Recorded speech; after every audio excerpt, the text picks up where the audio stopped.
क्या Xi Jinping को भी ट्रंप की तरह नोबेल का शांति पुरस्कार चाहिए?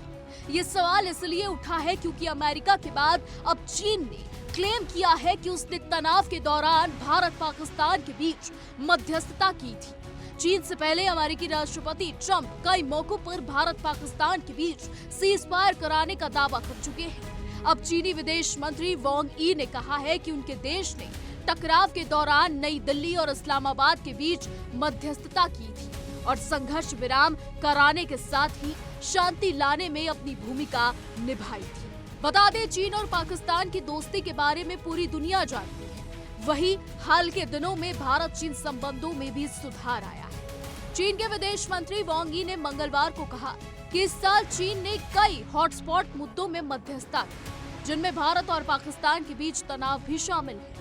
वांग यी बीजिंग में अंतर्राष्ट्रीय स्थिति और चीन की विदेश नीति पर आयोजित एक सभा को संबोधित कर रहे थे। हालांकि भारत ने चीन के इस दावे को पहले भी खारिज किया है। नई दिल्ली का साफ कहना है कि मई 2025 में 7 से 10 मई के बीच भारत पाकिस्तान के बीच हुआ सैन्य टकराव दोनों देशों की सेनाओं के director general of military operations यानी डीजीएमओ के बीच सीधे बातचीत से सुलझा था।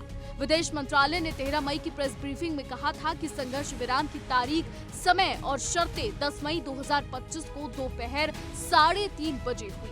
आपको बता दें, वांग यी ने अपने भाषण में कहा कि इस साल द्वितीय विश्व युद्ध के बाद सबसे ज्यादा स्थानीय युद्ध और सीमा पार संघर्ष देखने को मिले।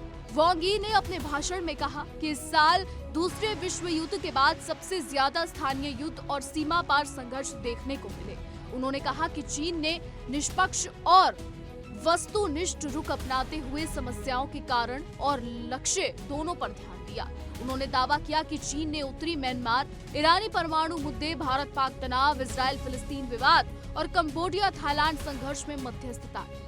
मई 2025 में हुए ऑपरेशन सिंदूर के दौरान भारत पाकिस्तान संघर्ष में चीन की भूमिका पर गंभीर सवाल उठे थे। खासकर पाकिस्तान को दिए गए सैन्य समर्थन को लेकर चीन की आलोचना हुई थी।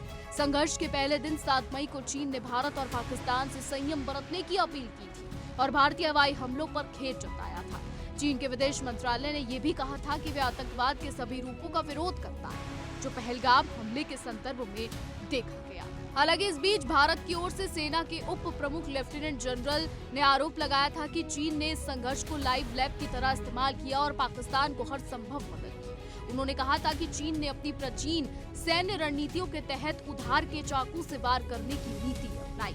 चीन लगातार पाकिस्तान को सपोर्ट करता नजर आता है। चीन और पाकिस्तान की दोस्ती दुनिया जानती है। जिस तरीके से ऑपरेशन सिंदूर के समय चीन ने पाकिस्तान को खुफिया हथियार पहुंचाए थे, ये बात किसी से छिपी नहीं है। हालांकि अभी भारत और चीन के रिश्ते पहले से बेहतर हो रहे हैं। जब से प्रधानमंत्री एससीओ समिट में पहुंचे थे, जब से वो चीन पहुंचे थे और शी जिनपिंग के साथ उनकी मुलाकात हुई थी, उसके बाद से भारत और चीन के रिश्ते काफी ज्यादा सुधर रहे हैं। ऐसे में अब चीन का भारत पाक संघर्ष को लेकर ये बयान देना अपने आप में ही बड़े सवाल पैदा करता है। क्या चीन को भी ट्रंप की तरह नोबेल पीस प्राइज चाहिए? क्या जिनपिंग भी ट्रंप की तरह नोबेल पीस प्राइज चाहते हैं? हालांकि अब ये देखना होगा कि चीन आने वाले समय में क्या बड़े दावे करता है। लेकिन चीन और पाकिस्तान एक सिक्के के दो पहलू कहे जाते हैं। जहां चीन पाकिस्तान को अपना गुलाम बनाना चाहता है, वहीं पाकिस्तान चीन से अपनी गरीबी दूर करवाना चाहता है। यानी सौदा दोनों तरफ से है और फायदा भी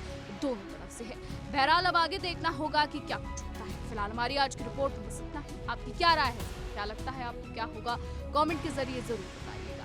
और ऐसी देश और दुनिया की तमाम बड़ी खबरें जानने के लिए देखते रहिए इंडिया टीवी।